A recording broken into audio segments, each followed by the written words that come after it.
The Ronin SC2, I'm super excited for this one. I bought this gimbal to replace the Weebill S, and although it's a lot more money than the Weebill S, it just barely edges it out as my favorite gimbal. And today we're going over what I like and dislike and what this thing is all about.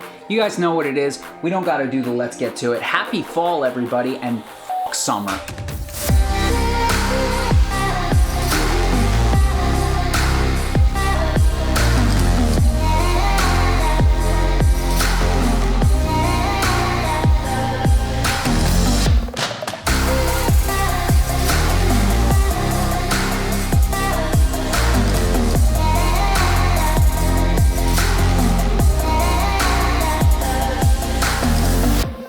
So for $4.99 right on DJI's website, you're gonna get the base kit for the RSC2. And this is just the gimbal itself and some basic accessories to get you started with your new gimbal. We're gonna get more into what comes in the base kit as the video progresses because I have a lot to say about the accessories included with this gimbal, but you can also spend $739 and get the Pro combo. And this comes with the Raven Eye image transmission system, DJI's follow focus motor, a case for everything, and it also comes with like a little phone holder.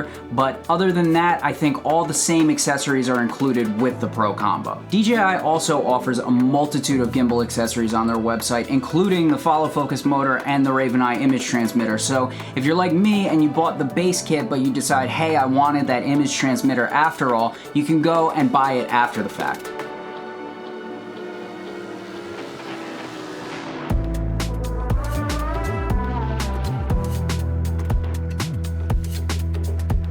So as I said, I got the RSC2 base kit, and what that comes with accessory-wise is a USB-C charging cable. You're not gonna find any batteries in the box because this has an integrated battery, so you're basically just charging the gimbal itself as opposed to charging batteries for your gimbal like with the Weebill S or some other gimbals. You also get 4 camera control wires, which are USB-C, micro USB, mini USB, and Sony Multi respectively. My favorite accessory that comes with the RSC2 are the mounting screws that go through the little base plate and mount your camera to it.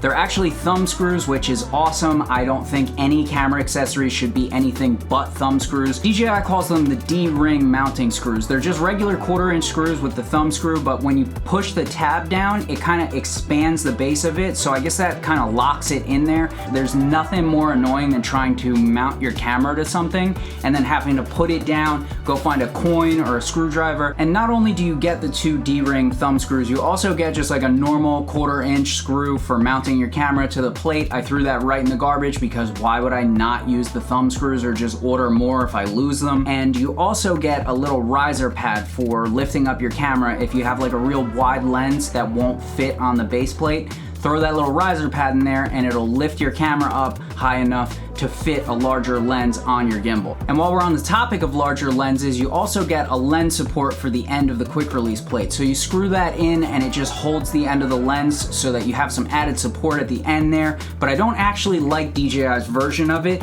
compared to the Weebill S's version of it, which is metal. It has foam where it makes contact with the lens. It has a nice metal thumb screw. DJI's, on the other hand, is plastic. The thumb screw is plastic besides the actual threads, and it's just not as nice as the Weebill S's version of it. The Weebill S's version of it actually has a little groove in the front to keep it upright. The DJI's doesn't even have that. It just wobbles around wherever it wants, and it's just not as nice as the Weebill S's, which is actually kind of surprising because this gimbal costs so much more than the Weebill S. Another thing that comes in the box with this gimbal is going to be your regular tripod screw-in stand thing for the bottom of it, this thing right here. It's the same as every other gimbal in the universe. It's just a 1/4-inch screw in the bottom and then the legs fold out and that's how your gimbal stands up. And other than that, it's just your instruction manual, your booklets, all the stuff that you're not going to read and you're probably going to throw out, but you shouldn't throw it out. You should put it back in the box and save the box, because if you ever decide to sell the gimbal, it's way more easy or better to say, hey, I have all the books and I mean, it's basically brand new, bro. The only other accessory I'm gonna mention while we're here is this grip that I bought for the SC2. It's just a Smallrig Grip that I got on Amazon for like 50 bucks, and it allows me to hold it in more of like an underslung orientation, which feels a lot more natural to me than trying to hold a gimbal like this. I think you should get some sort of grip for the gimbal if you are gonna buy it, and budget for that, because it just doesn't feel natural trying to hold this gimbal just like this. It's too heavy. It feels like the whole weight of it is just working against you when you're holding it like a bat or a gun, whatever you want to call it. And that's all I really have to say about the accessories. Let's talk about the gimbal itself though. The Ronin has been a wonderful gimbal so far, and before we get further into it with this gimbal, I want to talk about why I replaced the Weebill S with the Ronin in the first place. If you saw my Weebill S review, you know that I think it is a very capable gimbal. With that being said, I started to have some issues with it. And the 3 issues that caused me to replace the Weebill S with the Ronin are: the arm locks are broken, I can't use my monitor and control my camera from the handle at the same time, and the build quality just isn't all that great. Luckily, the RSC2 solves most, if not all, of the issues that I had with the Weebill S. First things first, let's talk about build quality. DJI went with a minimal amount of plastic in the design of the SC2, and the gimbal is just better for it. Most of the surfaces feel like metal, or rubberized plastic, or rubberized rubber, and this of course gives it a really heavy and rugged feel. If we're comparing it to the Weebill S, the Ronin just feels more like a heavy-duty professional's tool that's going to stand up to a lot of different situations that aren't all that hospitable to small electronics. I especially like the arm locks on this thing. They feel like you could literally stand on it and not break them. And while we're talking about the design, let's address the elephant in the room. Yes, it folds in half, and no, I don't ever shoot with it that way.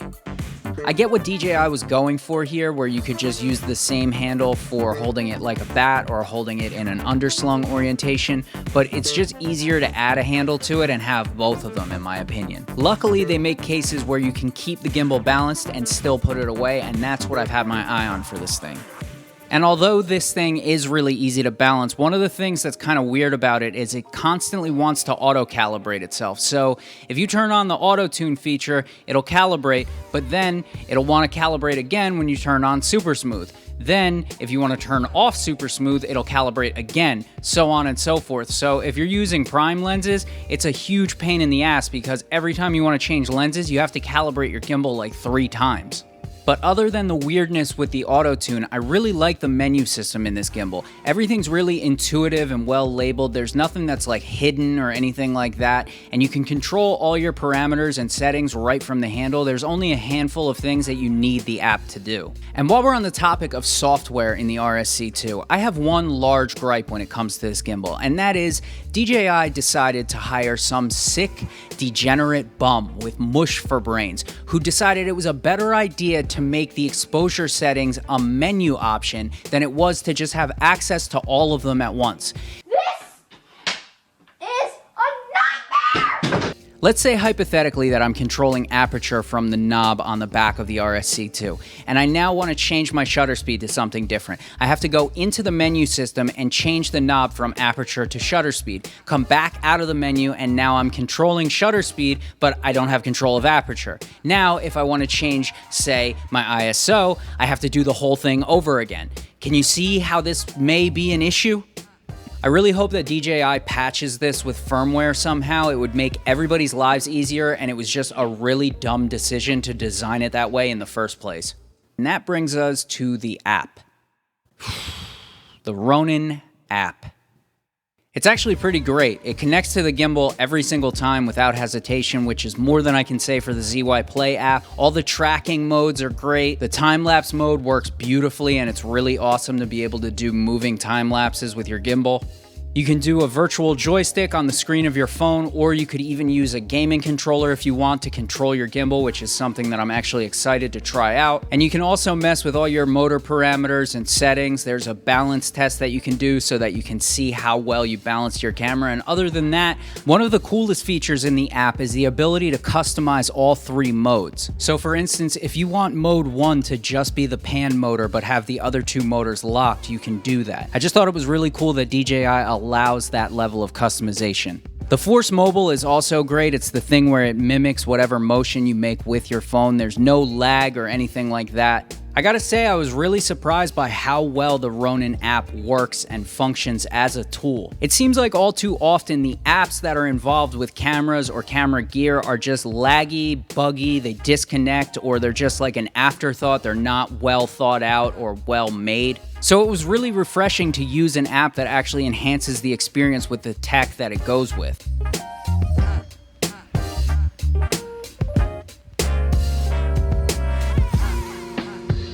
Now we have our lightning round because I don't want this video to be 30 minutes long. We're gonna do 3 good things and 3 bad things. Let's start out with the build quality. The build quality is absolutely astounding. They made it out of whatever Captain America's shield is made out of. I have no complaints with the build quality. Next we have the stabilization. It isn't just smooth, it's super smooth. Ziunhu, throw this thing in the garbage.